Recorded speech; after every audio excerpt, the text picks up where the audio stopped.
Thank you for tuning in to the Hope.Strength.Courage podcast, love and support for parents whose kids are fighting for their lives.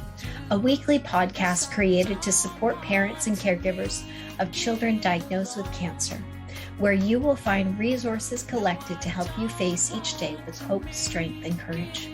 From interviews with the top experts in their fields, doctors, psychologists, chaplains, and inspiring frontline workers in pediatric oncology as they share their best advice, as well as day-to-day advice collected from other cancer moms and leaders in personal growth and development.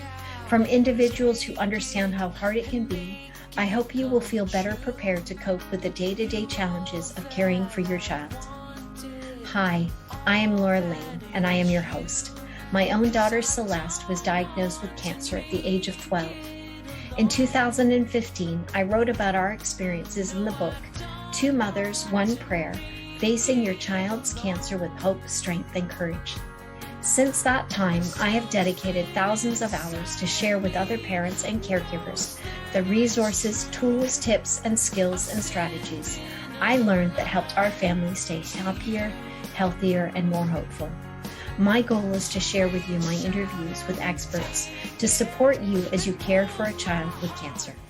Today's episode features part 3 of my interview with international speaker and transformational workshop leader, Dr. Sue Morter. In the last 2 episodes, Dr. Sue introduced us to her work, taught us a belly breathing technique to help us get grounded and into our core, our wisdom center, to learn how to pull away from the fears and back into the core of our being, and a meditation technique to help us to tap into spirit essence, to know that all will be okay. She then explained her bus stop conversation that gives families a deeper, bigger perspective on life, which leads to spiritual healing and a sense of wholeness. This episode is the conclusion of that conversation where Dr. Sue shares how we can create loving, unconditional stability to help our children heal. I hope you'll enjoy Dr. Sue's final bits of wisdom and advice as much as I have. I am pleased to introduce you to Dr. Sue Morter, international speaker, master of bio and genetic medicine, and quantum fields visionary. Dr. Sue Morter teaches the retraining of the nervous system and subtle energy system of the body through a process called embodiment. She is the founder and visionary of the Morter Institute, an organization committed to teaching individuals self-healing techniques and a new approach to life based on quantum science, the elevation of consciousness and life mastery, and founder of Soulful Science Productions, a production company focused on providing support for autistic and differently abled children through guided meditations and affirmations. She draws from her experiences as a doctor for over 30 years, inspiration from life-changing awakening during meditation, and her personal passion for cracking the code of life itself. Her greatest joy is sharing her discoveries with others. You know, our culture, this last point, our culture thinks that, of course I worry, I love you. And if we can step into this soulful bus stop conversation and know that there's less reason to worry because this divine plan is unfolding through these circumstances too, then I'm not going to be so fearful. And then my true love can flood the environment. And when I am flooding my child's environment with unconditional love that doesn't have a wobble to it, but that is rather steady and flowing and present, their wobble slows down and they can come into steadiness and they can heal. Now, it happens every time. You know, I travel the world and I'm in the presence of great healers. And I'm in the presence that people travel around the world to fall to the feet of these healers that emit immense, stable presence. And in their presence, people heal.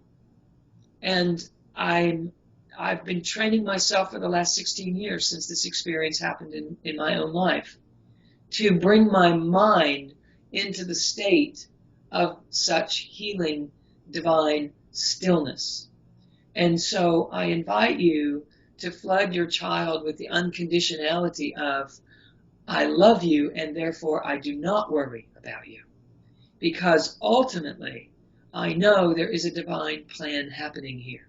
And I am breathing that divinity, I'm breathing that stability into my home. And because of that stability that I'm bringing into my home, you will heal to your greatest capacity. It's my job to create loving, unconditional stability. And if I equate in my mind, of course I worry about you, I love you, I'm going to create a wobble. And if I can instead learn how to bring myself into this deep core presence within my own being and understand this perspective of there is a divine plan unfolding here. And big beings take on really big projects. And my child has taken on a project that is immense. Therefore, my child is a very big being. And I am here to walk this path in the knowing that there is a divine unfoldment happening. And we both evolve when we come to this context together. And as we go through that and share that evolution with deep gratitude every step of the way, the love vibration of gratitude is a healing vibration itself. So as we bring those things together in our own bodies, anchoring that energy, and in our minds, anchoring to this idea that there is a divine plan here that is allowing my child to find their spiritual power, to find their spirit being, to find that with their own mind. And I'm doing the same as I'm walking this path with them. As those things come together, we create the environment that the whole world needs to know, not just those that are suffering. But when we're in this intense situation, we actually have the opportunity to not only heal ourselves, but to heal the planet. Because we're stabilizing one of the biggest wobbles, one of the biggest fast-moving, fear-based experiences. We're in it. And when we can stabilize that, we bring the rest of humanity with us as we go. So it is of great service to the whole world that we lean in to this circumstance that we are in and stabilize it. My small experience of healing scoliosis and migraine headaches led me to something that allowed me to find something that has allowed so many people to heal deep, serious, intense circumstances such as cancer and chronic degenerative diseases that are life-threatening. And I know that it is to stabilize our consciousness in the presence of the divine plan.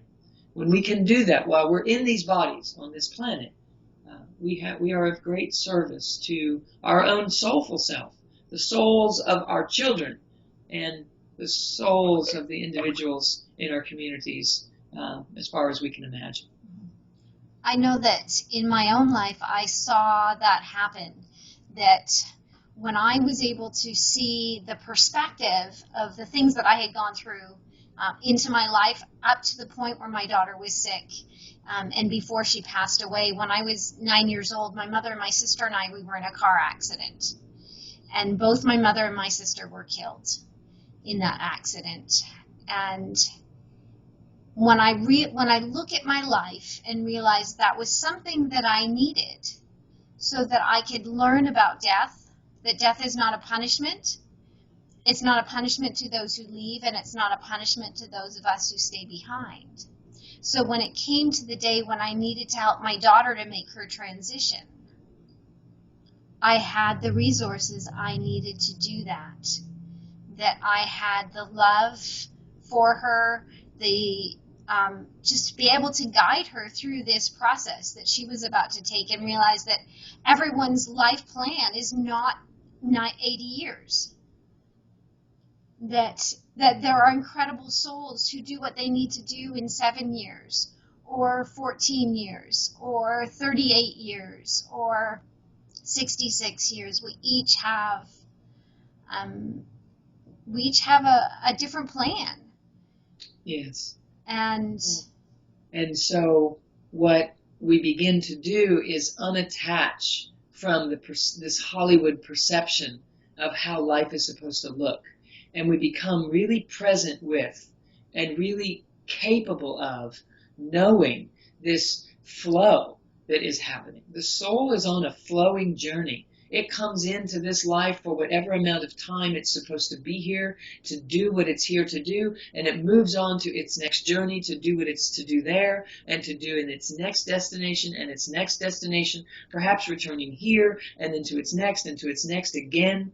That we have to unattach from identifying as just this physical dimensional version of ourselves. And Laura, that's what you're describing, that you saw that happen with your mother and your sister and your daughter, and you get that through those experiences. You've loosened your stronghold of how it's supposed to look, how we think it's supposed to look, and you've made yourself available for the beauty of flow, and that is our true nature. We are transient. We are flowing through many dimensions and many experiences, and the more we can anchor that reality, the more we can allow this to be grace-filled and beautiful instead of fear-filled and horrible.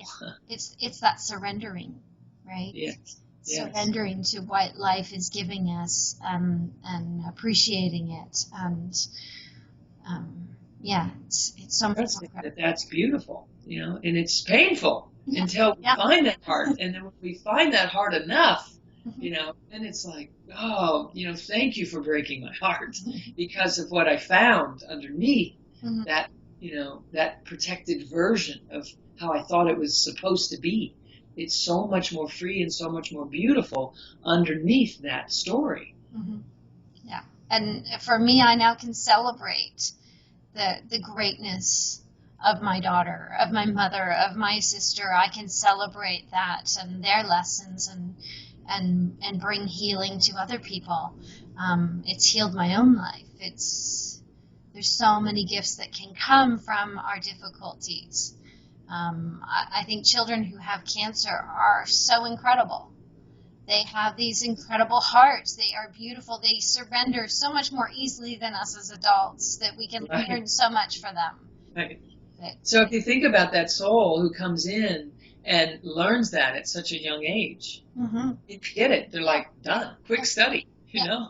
After my daughter was in the hospital and she finished her treatments and she went back to school, and the other kids, they would be complaining about petty little things. She's like, Mommy, why are they complaining about those things? She had faced her own mortality. She knew the bigger plan, the bigger picture, and she's like, why are they fighting about that? Why? She just had so much more, understood so much life, so much more, so much better, because of what she'd been through. She unattached, right? She wasn't caught up in that vibration. It was a vibrational frequency that her consciousness landed on because of what she had been, experiencing, and the quickening that was occurring in her life at an early age. She dialed into the vibrational frequency of what is true and what is real. So when these other kids are tapped into this, it's supposed to be like this, or fighting about that, she was seeing this other wave that was the point of life. She got there. So I see it as a gift. Like the soul wants to come in here and have the experience of awakening from this to this to this. It wants that. And I say, if it can get it done in a decade, hallelujah. If it can get it done and then live it here, fabulous. That's the plan. If it gets it done and moves on to its next experience, wow, let's support that. Let's be in touch with that as parents, even, so that we can come to the place that you have landed, Laura. I mean, that's the point. I landed in that by grace and have dedicated my life to sharing that with people. You got to it through grace of another kind, and have dedicated your time and life to sharing that. And I know that the parents that are plugged into this are part of that plan too. They're the ones that are saying, yes, okay, I'm interested in getting to this vibration slowing this down, letting soul, mind, breath, body become united again, so that heaven on earth lands in the bandwidth of human consciousness, so that the trauma version of awakening can soften in its need. Well, I know we only have a couple more minutes left with you. And if you have, what is it, where can we send our audience so that they can learn more about you, about your work and your programs? What website can we send them to so that they can learn about you? www.drsuemorter.com. So it's DRSUEMORTER.com. Terrific. And there are many materials there to support the things that we're talking about. Something that comes to mind is the bus stop conversation is on that website, but there is a support package that is available for everyone as well. So we'll have a link yes, as well yeah, at the end of this video. So thank you so much, Sue, for taking this time. I truly appreciate it. It is my pleasure. It is my purpose on the planet. So it is a gift to me to be able to connect with you in this really deep and meaningful way. Thank you so much for bringing this information forward to families that are in need in the moment. I know there is a great blessing in it through this experience that they are in, but it certainly makes that easier to get to when people like you are making that possible. So my pleasure. Thank you. I'm so grateful to Dr. Sue for all the wisdom she has shared with us. I love and appreciate the reminders of what this life is really about and how to refocus our thoughts, minds, and hearts on the energies of love and gratitude to help us heal and help our children heal. To learn more about Dr. Sue Morter and her programs and upcoming workshops and retreats, please visit her website, drsuemorter.com. I hope you will join me next week when I will be sharing my interview with Annie Poole as we discuss the lessons she learned when she was diagnosed with cancer and how she turned her cancer treatment into an adventure. Before we end our show today, we have one last segment. Over the last few years, I have asked other cancer moms what advice they wish they had known when their child was first diagnosed. I have compiled that information and will be sharing their advice each week. You can download the top 101 pieces of advice that I put together as a mini ebook at twomothers1prayer.com. Today's advice comes from Aileen. Aileen says, work on your relationship with God. That's the only way I got through it and continue to get through all the emotional struggles. Thanks, Aileen, for sharing that. If you have advice you have learned along the way that you wish someone had told you weeks, months, or years earlier, I invite you to fill out the contact form on our website, twomothers1prayer.com, and I will be sharing your advice with our listeners on future shows. Thank you for taking the time out of your busy schedule today to listen to the Hope, Strength, Courage podcast. I look forward to sharing more experts and advice with you again next Wednesday. Please remember to take a minute to subscribe to the show. Thanks also need to go out to our Hope, Strength, Courage production team, which consists of my wonderful assistant, Tracy Ogilvy McDonald, Andrew Braun at Braun Audio and Audio Geek, music by Fizz Anthony, social media support by Marife Constantino, and graphic design by Amy Hosmer. To learn more about myself, Laura Lane, and to order my book, please visit lauralane.ca.